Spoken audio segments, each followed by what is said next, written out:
Hey everyone, welcome to the final and last episode of the United We Will Grow podcast. Let me actually rephrase that. It's going to be the last guest episode. Our next episode, we have a really big surprise for all of you. So we're so excited to share more of that with you towards the end of the episode.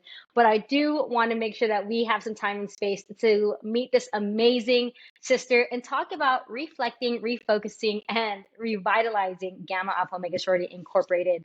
As you all know, I'm Kay Short, just half of your host, and I crossed in spring 2010 with the new class at the Omicron chapter. And unfortunately, my lovely co-host was not able to join us today because she is too busy being of service in her community in Wisconsin. So she's getting ready to plan this big walk for her organization over there. So we just want to give a big shout out to Candace and just all the amazing work that she's doing in her community. But as you all know, she is from the Everlasting Epsilon chapter. She crossed in fall 2005, the Mu class. And as she still rises, she is the Candace Phoenix Sanchez. But let's get to our guest today. I'm so excited to introduce to all of you. You don't know who Brianna Davis is. She is the founder and chief executive officer of Esperanza de Tajas, Inc., a coastal Bend native. Brianna obtained her GED at the age of 18 and went on to pursue her bachelor's degree in social science from the University of Houston downtown and a master's degree in social work from the University of Southern California. With over 10 years of experience in the social services field and a proud member, oh gosh, here we go. Give me a second. And a proud member of the Junior League of Corpus Christi, LULAC, which is also the League of United Latin American Citizens, para Todos. Y'all really testing me. I did join the Latino sorority for a reason. Tabby Corpus Christi, which is the Texas Association of Black Personnel in Higher Education, the Hispanic Women's Network of Texas, Corpus Christi, the Boardroom Project, Corpus Christi. I mean, what is this, Selena? Like, isn't that where it's at? That's right. And of course, Gamma Alpha Omega Sorority Incorporated. Mrs. Davis has dedicated her career to creating positive community outcomes, health changes, and educational opportunities to underrepresented communities throughout South Texas. Welcome to the show. Thank you, sis. I appreciate it. First off, okay, who is Selena? I mean, who cares about what she did? Who's Brianna Davis? What's going on? First off, just tell me just what it's like to live there. You know what I mean? That movie, obviously amazing, Jennifer Lopez. Of course, the show came out during the pandemic. I'm just kind of curious. I actually have never met anyone from Corpus Christi, but we all know and love Selena. So what is it like to be a native there, right? Like a staple here. Like it's Whataburger, Selena, and Whataburger and Selena. We have a museum down here. Everyone visits her gravesite. We have a life-size statue of her by the water. Wow. Just a few months ago, I saw her dad at UNI, her dad and mom, and they're just normal. I think Suzette at BKK about 6 months ago, another local restaurant. So they're amazing. They have the Selena Foundation, so they support a lot of local nonprofits here in our community. Chris was recently here, her husband, for an opening of some sort. He has a hot sauce brand. So they're very much staples in the community, but also I feel like if you're not from Corpus, you're going to be like, oh my God. But here in Corpus, like if we see them out and about, everyone respects them. No one's like fangirling, fanboying over them, what have you. I'm just giving them their space and allowing them to just be themselves. Wow, that is amazing. Okay, I just had to ask because I was like, how many times are you going to meet someone actually from there? And so I know that show became a huge hit over the pandemic. So I was like, I just gotta ask. But regardless, welcome to the show. Thank you. I first off want to ask, have you had the chance to listen to any of the episodes? And all of them. I subscribe on my Spotify. Okay, I see you. I appreciate you.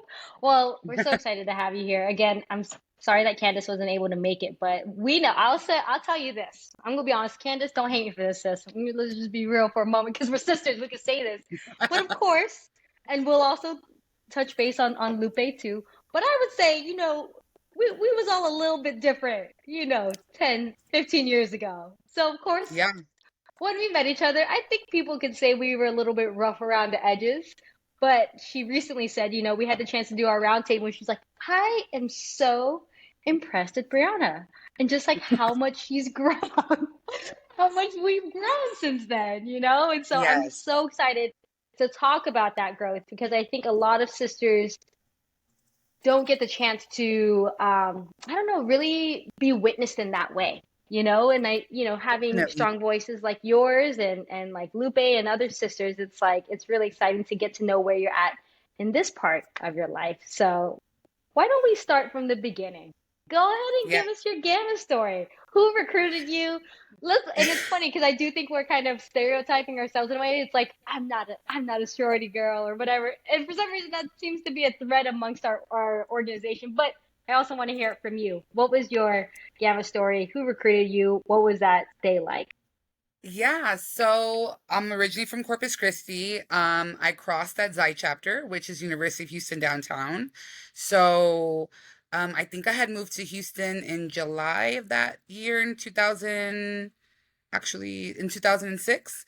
And August hit and I know no one. I know no one on campus. I basically moved to Houston at that time in my life to get out of a bad relationship here in Corpus. So I was like not interested. I've never been like a girl's girl kind of girl. My best friend from childhood, Sylvester, like we know each other since we we're 6. My best friend's a guy. Like, why would I join a sorority? So, UHD has this amazing, like kind of like the first week of school, all the orgs and clubs and fraternities and sororities are out tabling, really just trying to get the student body involved.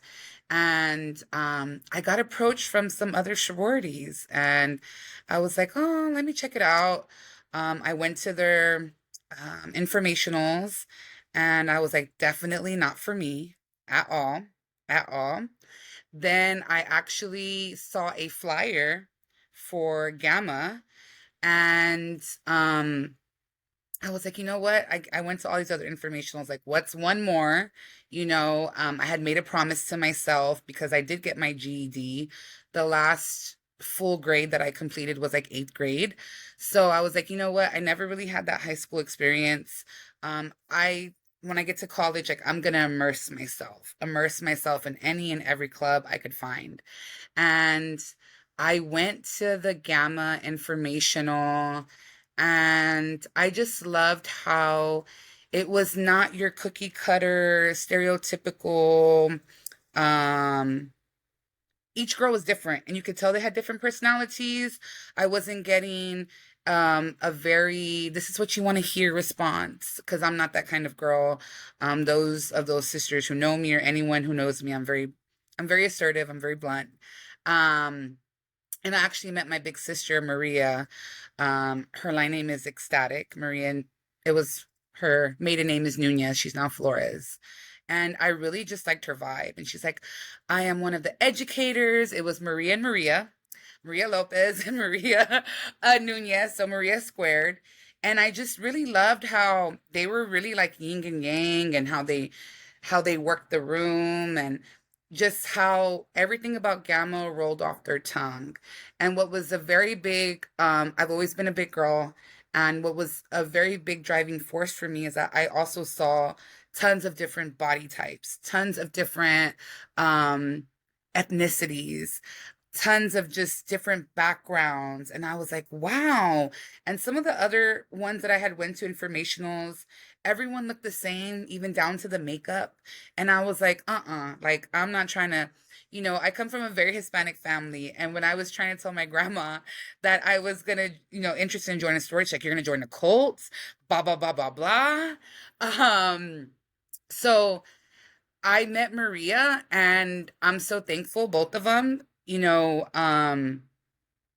I just I went to everything and I remember waiting in line for interview and there was about 30 girls, maybe 20 or 30 girls in line with me waiting so we can be interviewed. That was the last portion of our, whole rush process, right? Before they figured out they wanted to give us a bid. And what was the solidifying for like what I know I want to be a Gamma is at the time we were still accepting incoming freshmen. And they were like, if you're not already, in college, bring your high school transcript.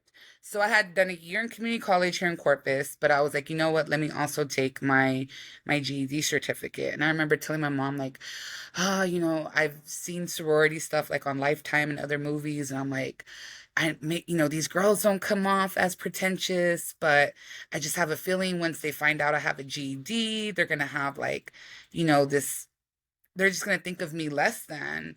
And I remember, handing them my certificate and my big being like, oh my God, you should be really proud of yourself. Like, I hear GEDs are not, it's like you encompass all of high school in one test. And they just made me feel very comfortable. I like to call myself an educated chola. Um, and they just made me feel comfortable in who I authentically was. Like I'm Brianna. I'm a girl who's from the hood and proud of it. Hmm. I like to call myself an educated chola, and I know my vibe is not for everyone, but Hmm. at that time, my chapter really saw something in me, and I've I've been a Gamma ever since. I just celebrated in January my 16th year being in Wow. the organization. I've literally at a chapter level held every and all position that there was, including president. Wow. And I'm the former vice president of collegiate affairs in term of expansion. And as of August 1st, I'm the new national vice president. So Wow. yeah, so Gamma really it it's been a driving force in my life in different Yeah. aspects. And I'm super thankful, not only for the sisterhood, but for the leadership skills that it really has Hmm. given me. And I'm able to use throughout all the jobs I've had since college to starting my own nonprofit. That part. That part. That's so exciting. And I can't. Okay, hold on. I'm gonna compose myself really quick because I need to bring it back a little bit. I gotta bring it a little bit back because I want to prove a point later on in the episode. But tell us more about your high school experience. Obviously, that's something I do remember when meeting you a decade ago. That was a big part of your story then. I don't know if it's something that has continued to be a part of your story now because we write it our own way, we get to tell it a different way. But using this opportunity to just talk about that, whatever you feel comfortable with about like what happened there, and just I want to hear some talks of resiliency and overcoming and wanting to get to this next level, because again it goes to that whole conversation of like you won't get to know the magic of Greek life or Gamma or anything like that if you don't, you know what I mean, like if you don't go to college, unfortunately. But thankfully, Yeah. we're out in the community and so that can happen, but it's like to be a part of it, you got to have some sort of piece of paper to get to that next level, I guess you can say. So why don't you No, tell us more about yeah. that? So, I've always been a big girl, and I started middle school and was getting bullied, and I quickly learned that if you become the bully, you're no longer going to get bullied. So, two wrongs don't make a right. So I just kind of really started partying at a really young age in hopes of fitting in. I was already calling my parents, trying to, because I snuck out and have them, wasted at the age of 12 to come pick me up. I started hanging around with, not the best kind of crowd. I had been dating this one guy off and on, and his brother was in a gang and, started helping them sell drugs and stuff like that. So, I had seen and lived a lot basically by the time I even got to the point of even trying to get my GED. I really didn't think school was in the cards for me at all. I was told by an old principal that I was either going to end up dead, in jail, or pregnant. That was the only thing that he saw in my future for me. So when you have adults telling you those kind of things, adults who are supposed to be guiding you, you start to believe them and you act accordingly. And I just spiraled. And like I said, I was in this horrible abusive relationship with this guy. And I think I finally, my grandfather convinced me. He's like, Brianna, like you have so much potential. Like if you have street smarts, I can only imagine the book smarts that you have. And he was like, look, my parents and my grandparents got together, like, okay, if we get you this truck and will you go and get your GED? So I was like, okay, whatever. I partied the night before. I probably got to my house, I think like at 4 in the morning. The test was like at 7 or 8. I didn't think anything of it. And actually on my 18th birthday, I got the letter that I had got my GED, that I had passed.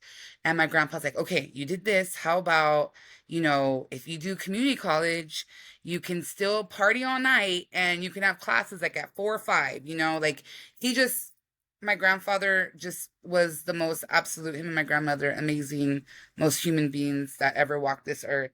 And I did, community college and I really liked it. And into about a year, I finally told my grandpa, like, I'm not going to get out of this relationship if I don't leave Corpus. Like, I need to leave to be able to change my life. And I didn't even let my mom know that I applied to these schools in Houston. And I basically told her like a week before I was going to move. And I said, hey, we had dinner with all of our family. And I said, I'm leaving. And she's like, wait, leaving where? And I'm like, I'm moving to Houston. She's like, wait, like when? I'm like, the end of the week. And she was like, you didn't tell me. And I'm like, because I need this. I didn't want no one to convince me of otherwise. I didn't want anyone to talk me down. I knew that if I stayed in Corpus, I was going to end up doing something that was just going to change the trajectory of my life for worse. So it was now or never. And, you know, I'm so thankful that I did, because now I get to go and talk to kids about the importance of staying in school, the importance of being an authentic leader. I go and talk to these kids wearing an educated chola shirt, and I'm able to share my story with them. I talk about such a pivotal moment in my younger years when I'm looking for a white tee, to go out and hit the streets. And about 16 t-shirts that I had in my closet were like those horrible RIP shirts that people make when someone passes away. And I'm there like, this is how many friends I've lost in such a short amount of time. And I haven't even been alive 16 years. 16 years and I already have these many shirts, these many funerals that I've been to of kids my age living the same life that I'm living. So that was such like an aha light bulb moment for me. And I talk to these kids about that and they're like, what, miss? I often forget how old I am. I'm 37. And they're like amazed, like, oh, miss, I'll use like Nipsey Hussle quotes and Tupac and Biggie in some of my presentation. Like, oh, dang, miss, you listen to rap, and I just love it because I try and find ways to get youth engaged, to listen to my story, and to really take the highlights of it, which is stay in school. No matter what you do in your life, there's a way to turn it around. If there's a will, there's a way. And often, I talk about just the importance of banking on yourself because no one's going to believe in you more than yourself. So if you don't believe in yourself, how are you going to convince anyone else to believe in you? So, yeah, I mean, it's my life has completely changed. I now have juvenile probation officers contacting me to have these kids come and do community service with my nonprofit. And I was that kid that was on probation, that had been to juvie, that had, all of that. So definitely it's amazing just to see how much someone can grow and how their life can totally change when they make that one decision for themselves. Wow, how incredible. I try to put myself on mute, y'all. You can't hear me on the other side, but if you're watching, you can see I'm like, there's a lot of uh-huh, go ahead, preach, keep going. So I felt like actually I was like, oh, she really has been doing this because I can tell, when you're telling your story so often, it's just like, oh, it just comes off, so eloquently. But beyond that, I have to hear you talk about that one decision. And so of course I have to go back to Gamma and that one decision. I'm curious, I'm curious if we walk down two paths. I even speak for myself, to not have chosen Gamma, and then obviously we see where we're at, where we have. You know what I mean? Like, where do we think life would have been if we didn't join Greek life or an organization? I don't know if I would have graduated from college. Um, I still very much was a party girl in college. Started doing things legally, but I still very much was a party girl. I mean, in college, like there were times where, and I'm going to be very transparent because that's just me. I got sanctioned when I was an undergrad from the national board. I think I got in trouble at one nationals because I think I made like a makeshift toga and was running around the hotel. I don't remember.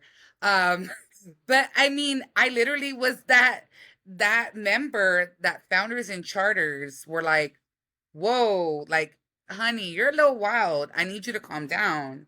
And I remember, speaking of growth, when I first was trying to get on the NEB, that sisters had hesitation, and rightfully so. I had sisters reach out to me like, hey, let's talk. And I think once I was able to have those conversations and show that I was in a very different place in my life and that I had very much grown, that I put some of the sisters at ease in regards to my intentions on being on the board and things of that nature. Um, I think often in our organization, we need to remember that undergrad is undergrad. Like, that is the time where people are going to have some of these amazing life experiences, and there's going to be trials and tribulations, good times, bad times. But do we count a sister out for that? No. What we do is we hone in on those positives and those skills that she does have and grow that within her. And I think that's one of the amazing things with Gamma is that I had those mentors. I had Val. Val's amazing. Like the fact that we're able to have such access to our founders and charters is just, I don't know any other organization like ours. And Val likes to call me her powerhouse. Even before I know I'm a powerhouse now, but even before I knew that about myself, the fact that Val saw that in me, the fact that a woman who was part of that amazing group who started this whole national organization saw something in me that I am a powerhouse, I mean, was just that motivation. And as busy as she was, she would be like, hey, how are you doing? How's school? How's this? How's that? And as I've transitioned in life, that hasn't changed. Now it's how are the poppies? How are the boys? Have you been resting? How's this? How's that? And Nina, oh my God, like Nina is hashtag goals for me. Her and Najoni, like I look up to them. And I've been able to have Nina and you know use her as a soundboard. I was able to serve with Najoni, and just that woman's work ethic is just mind blowing. And the way that she does things and how she can just get it done and how she just knows Gamma like the back of her hand is amazing. Fifi. I mean, Fifi is one of my close sisters, and I've been able to just learn so much from her. My own big sister, Maria. I mean, she is literally that one I talk to her about every other week. We have kids now, so it's like in the morning while we're doing this or that. Um, but I've had some amazing mentors, women that I look up to and I still look up to in this organization, cultivate different things within me. And because of that, I've been able to learn so many different skills, have that confidence, literally what we preach: confidence, courage, commitment. I've been able to commit myself to these other organizations because of what I've learned from Gamma. I've been able to start my own nonprofit. So I think, yes, we're sisters, but if you can find that mentor within Gamma, it can really just open so many doors within you. You know, now that you say that, because you're talking about sisters, but I mean, that's a conversation of what does it mean to be a big sister now, right? Like, Yeah. You used That's where we were at. We were, little sisters at that point. Val was a big sister, all these other ones. But now you're over here, big sistering too. Look at Yeah. you go. So Yeah. I want to hear more about I want to hear more about your nonprofit. How has Gamma, what has trickled? Because I just think it's just interesting. What has trickled from our undergrad days to now your alum days and adult days, into your personal organization and nonprofit? Well, I wrote my own bylaws and I learned Hey. all about bylaws, from Gamma. I write my own grants. I Mm, was able to, in my time during the NEB, learn so much about the ins and outs of an organization, reporting to the IRS, so on and so forth. I was able to do all my own nonprofit paperwork, wow. started everything by myself, did the IRS paperwork, got our formation, all of that. Um, I think also when we are recruiting and we Mm, are tabling, we don't realize that we are learning marketing skills and networking skills. So now I have to go to different events, and market and mix and mingle with other organizations or potential funders, for my nonprofit. So it really mm, has given me that confidence to, go out and meet other people. I also like when you're doing informationals and you have to go up there and you speak about Gamma, you don't even realize that you're getting public speaking experience. mm-hmm, And I can now, you know, with my experience from public speaking, just last Thursday, I went to a group of women here called 100 Women of the Coastal Bend. And what they do is they invite three nonprofits, and each of the nonprofits has 5 minutes, and you cannot use no presentation materials, just words. And then their members vote. And at the end of that meeting, you get 15,000. We just won 15,000 on Thursday. And these are all like skills that I've learned from Gamma. I'm able to get in front of a room of 100 women because I'm comfortable, right? Doing that. And just, I had a whole speech written, everything, and I just got up there and I was in the moment and I didn't even use my speech and I just spoke from the heart. But that's stuff that I'm used to because I have Gamma in my heart that I can get up and I can speak about it. So it really has just given me the confidence, and a lot of these hard and soft skills, like I can, write policies and procedures. I know how to delegate. I know how to, you know, um, run staff. And, I'm the CEO. I have a board of directors and meet with them and all of that. Robert's Rules of Order. So all of that has been able to trickle into my now professional life. And I'm super excited. You know, um, Esperanza has grown. We not only serve Corpus, but we serve all of South Texas, 7 counties. And all that, started from, you know, just me learning all of these amazing, amazing skills from an organization that I didn't even really know if I wanted to be a part of in the beginning. it all started with that sister saying yes. Yeah. I'm just like thinking that moment with the GED part. That literally right there could have gone a completely different direction. She's like, depending on whoever held it, could have said like, well, Yeah. not. This is incredible. This is Yeah. incredible. It's what a testament and testimony. Oh my gosh, give me a second. I need to take this all in. Well, if while I'm taking it in, please tell us more about Esperanza. Tell us, yeah, just tell our Yeah, sisters. so we are a 501(c)(3) organization. Our mission is to fight food insecurity, provide educational and workforce opportunities, but overall promote healthy home environments. We do that through three programs.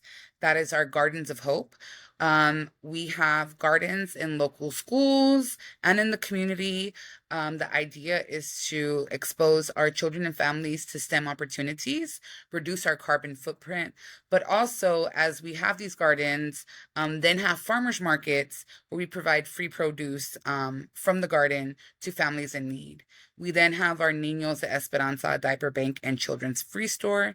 We provide a dignified shopping experience to children and families. We provide diapers, wipes, formula, bottles, sippy cups, clothes. If it it gets donated or it's in stock, we give it out. And we have an office actually here in Corpus, and then we have a trailer, and we will pop up in the communities. We meet our community where they're at. Um, to kind of meet their basic needs. I mean, studies show that if someone's basic needs are not met, are they going to be able to focus on school, on work, on even their own families? So then when their basic needs are met, we can focus on, you know, school enrichment programs. Parents can focus on work and actually spend that time with their child. Then we have our Amori Esperanza Scholarship Fund. We just gave out our first 4 inaugural scholarships at our gala this year. We have a youth leadership summit where we provide college readiness, help with FAFSA, interview skills, resume writing, things of that nature. And, you know, we just really, really want to, our philosophy is Amor y Esperanza, love and hope. And we really feel that that can go a long way. Well, I would have given you $15,000 if I had it. Okay, so tell us more. Like, why this? Why was this important to you? Why did you want to start this? So, my background is in mental health. I primarily did forensic social work, and I just one day was so tired. I had a client and they did not have an ID. They had just got out of prison. And I was literally going through hoops that whole day, trying to find, okay, can I get them food? Can I get them hygiene items? Can I get them a bed? Could I even get them a place in a shelter? And everyone's like, nope, nope, nope, nope, nope. And I'm like, what am I doing? What am I doing here? Like, I'm trying to help someone with their mental health, but there's so many different factors that go into that. And if your basic needs are not met, are you really going to be healthy mentally? Like, come on. And mind you, I'm the day before in the news, I'm seeing that someone got $100,000 grant, a check, and you're telling me that you can't help me? So I get to go to bed and sleep in my, go home, have a roof over my head, sleep in my bed, but I had to tell someone no and watch them cry. And at the time, my husband's in tech. He was living on site with the app that he was doing. So we were living separately. And I basically called him from the restroom at my job and I was like, hey, remember how I told you I couldn't go see you because my time off from work didn't get approved? Well, about to be unemployed in 2 weeks. I will see you. Um, so I quit my job November of 2019 and Esperanza got their 501c3 status January of 2020. We all know what happened in 2020. The pandemic hit, and I quit my job, started a nonprofit, and then I got pregnant with twins. And in all of that time, the first year that Esperanza was open, I think we were doing what a lot of other organizations were doing, which was a lot of triage stuff, providing hygiene items, hand sanitizer, food to our community. And then after I had my little puppies, really was like, how do other women, how do families do this? Like, I have I have to buy 2 of everything.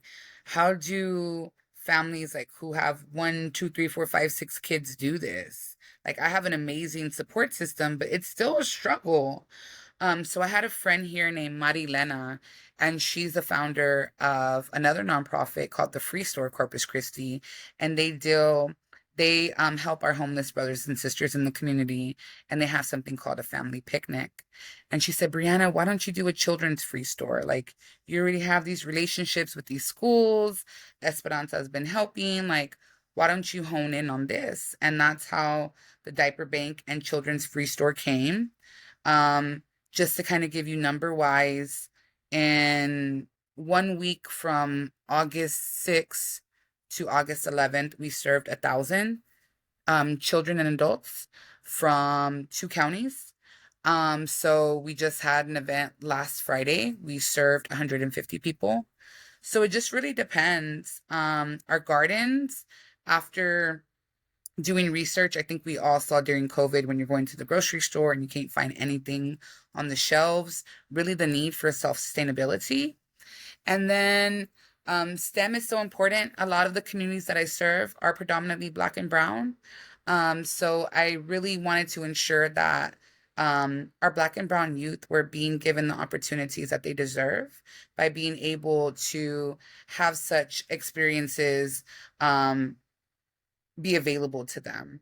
And then lastly, one of the amazing things about our Amor y Esperanza Scholarship Fund is that we're not merit based. What we do is we ask area local high school students to come and volunteer with us, and they learn the ins and outs of a nonprofit. I show them data. They come out to our events, and they learn how to network, how to market, and they're able to get a scholarship. I wasn't the best student, obviously.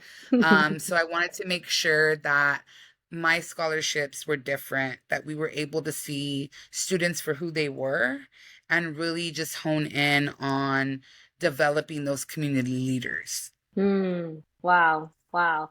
I mean, I'm so happy that we're ending this whole season one with you because it's such a great testament to just like us needing to know our alum and the amazing work that everybody is doing that no one knows about. I'm just like, wait, since when? What's going on?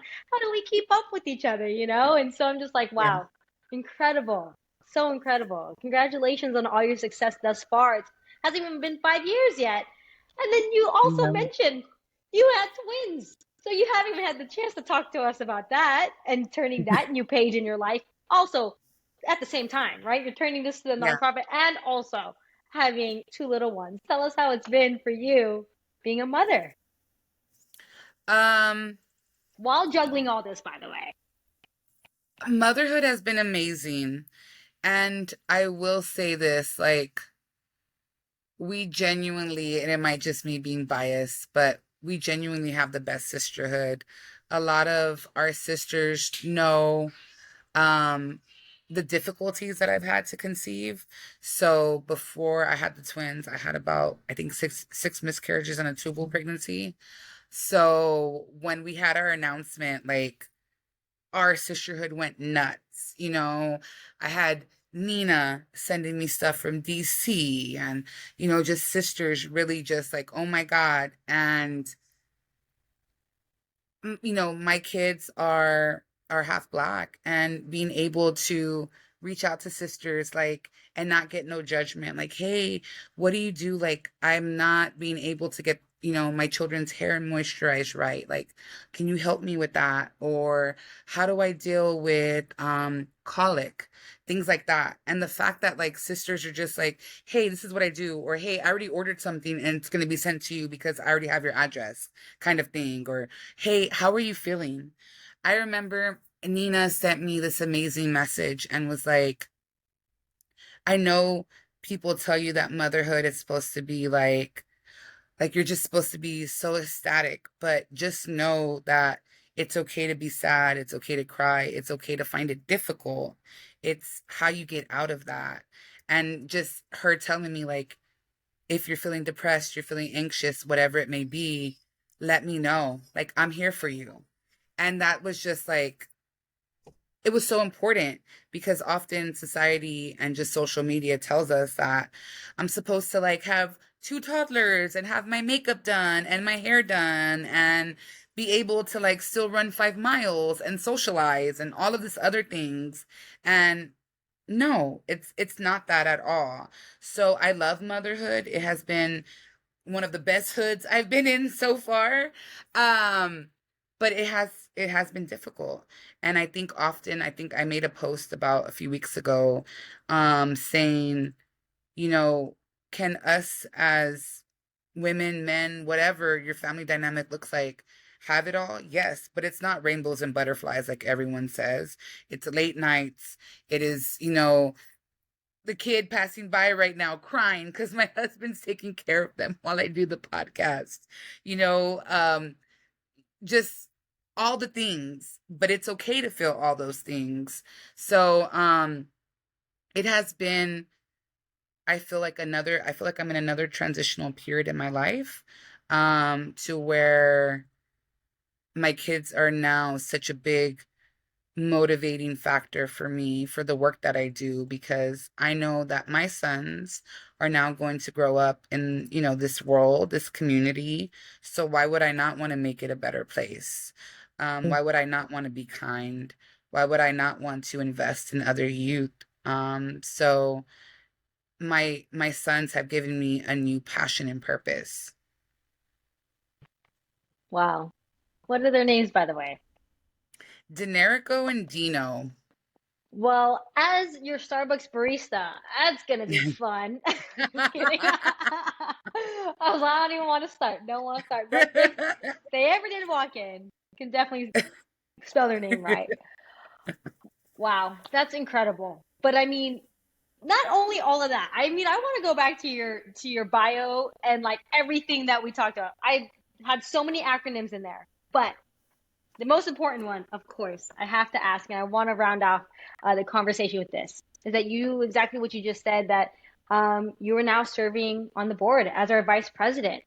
And this is you coming back after having the twins, and it's been a few years. And I just want to give you space and platform to talk about why you came back, why is it important for you to serve, and just, really, really tie it up with your Gamma experience right here, and just where we're at as an organization, and what you hope to, what do you see and envision for us in the future? Gamma is such a special organization, and we have such a diverse sisterhood. One of the things that I've always said about Gamma is like it's a hidden gem in the Greek community. And I think now more than ever, it's the time for us to no longer be that hidden gem and be highlighted and be out there in everyone's face.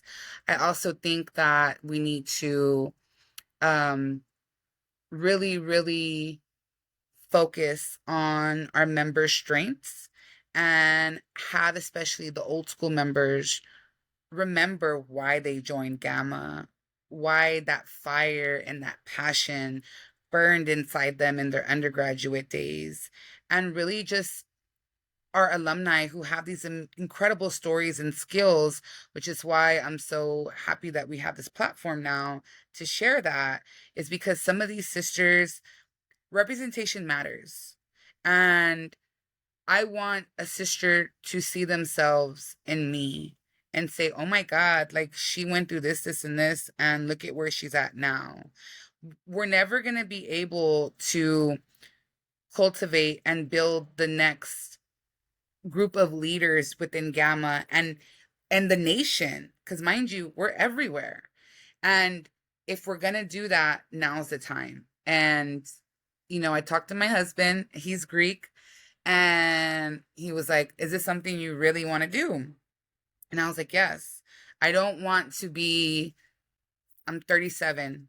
I don't want to be 60 something and I'm hearing that we're no longer around. And Gamma has given me so much that it is my duty to give back to Gamma what it has given to me. And also, one of my goals and one of the things that I would like to help and work on is helping us get our Gamma Foundation. It is so pivotal and so needed for us to figure out a way to provide scholarships, not only to our members, but to future members in our respective communities. Um, and yeah, I really want the founders and charters had this amazing, amazing vision in their minds, and they have fulfilled that. But like we talked about earlier, now it's time to sustain. Now it's time to build. The foundation is there. What are we going to build on that foundation? And it's up to us as the members to do that. So I'm really excited. The NEB has a lot of amazing women. And I want to tell anyone who listens to this podcast, I think often when people think of National Executive Board, it's like dun dun dun, you know? It's not that scary. Like as cliche as it sounds, if you want to be that change, be it. Step up. If you don't want to gun for like a VP position, be a director, be on a committee, do something. But if you want to see that change, you got to be it. If you want to have your voice heard, like reach out. Like, my email is vice_president at gamma-alpha-omega.org. Reach out to me. Like, I want to hear from you. I want to see how we are here to serve you. How can we serve you better? Hmm. I love that. Yeah. And again, thank you so much for wanting to come back, even after all that's still on your plate. And the fact that it's just, if Candace was here, she would say, excuses are the building blocks to nothing. And she'll go on with that one. So I'm just like, You dang. know, to this day, when I have a rough day, I think Yeah. I literally made a post about this the other day. I was like, I put the quote and I put, if you know, you know. Because I was Mm-hmm. having a rough day and I literally, me my husband's quote is a little bit different than mine, the excuses quote, but Mm-hmm. same, concept. But that's one of the things that we'll repeat to ourselves is our respective excuses quote. Mm-hmm. And it's a motivating factor for both of us. And it kind of just helps us get in that mindset like, oh, you got this, Yeah. and to be honest with you, pledging really showed me a lot of my strengths, That part. a lot of them, and it was one of the best experiences of my Mm. life. And we have me and my line sisters, like, we have a group chat, we check in on each other. My birthday was July 8th. One of my number 10, my tail of the line, she came down and just surprised me. She came and went from Houston. My gala that I had, some of the sisters came together and they got a table to support me. Wow. And you know July 22nd of last year, I was in a very bad accident. I That's used two jaws of life to cut me out of my vehicle, and we didn't know if I was going to make it. Mm. And even then, the sisterhood has rallied behind me. So the highs, the lows, the good, the ugly, um, I think it has been a testament to show that Gamma has been and will always be a big part of my life. So I'm extremely grateful, um, just for everything. I mean, I'm branded. I don't think there's any other sisters who are branded. I'm branded on my back. I was that crazy in undergrad, you know. No one told her to stop. Said, Yeah, if anyone's gonna do it, it's her. I'm branded. I have the gamma on my back. I don't recommend. I'm not recommending this, but I am very passionate, about gamma, and I will shout it from the rooftops. I did a commencement speech for a local high school and I talked about, Gamma in that commencement speech. I Mm, try and talk about it. I've done a few other podcasts, and if you go to any of my LinkedIn or my personal pages and you look them up, I talk about Gamma in each and every one of them because mm, I will forever be a proud member. I will forever be grateful for what the sisterhood has given to me and how they took this educated chola and named her hey. Glamour. That's my line name, is Glamour. Um, and really just showed her of the possibilities that were out there. And Mm, now you can't tell me nothing. I think I'm capable of everything and anything, and rightfully so, mm, because I mm, am. mm, mm. Sis, you're the only person where I have nothing to ask. Not that I have nothing to ask, but you just like check everything off. Like I don't have to prowl, I don't have to facilitate that because like you already know. So it's like, yeah, she said all of it. I got no more questions. Y'all heard that? You heard the mic drop? Anything else? What else do you want from me? But I guess just Mrs. Davis, if there's anything that you can leave here and wrap up season one with, any last words to our sisters? Yeah, I mean, we literally say united we will grow. And I I leave with this. If that is what we say, united we will grow, how will we get that unity? What does that look like for us? And what does growth look like? And if you are willing and wanting to be part of that growth, what is stopping you? There's just ways to do it. What is stopping you? So my last words are a call to action. I call each and every one of our members to remember why they initially wanted to join this organization and how invested are they into ensuring that 30, 40, 50 years from now, another Brianna, another girl who thought that college wasn't in the cards for her. I'm just going to do this to appease people. How can we get these different, the Briannas, the Lupes, the K Shorts, you know, the future out there to feel like this is their home? Because if you look at our organization, I mean, we are diverse. We are diverse, and rightfully so, because we genuinely believe that no matter what, everyone deserves the opportunity to grow, to have that confidence, courage, and commitment. So if you have that love for Gamma, what are you going to do about it? Are you going to reach out to your local alumni chapter?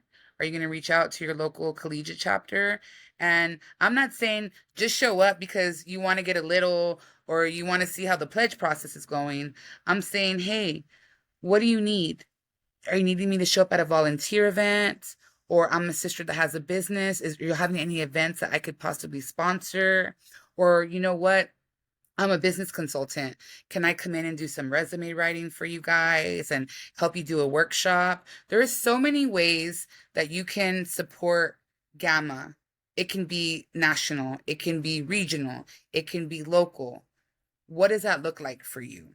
So, the call to action is, how are you going to get involved? How are you going to make sure that we're able to sustain?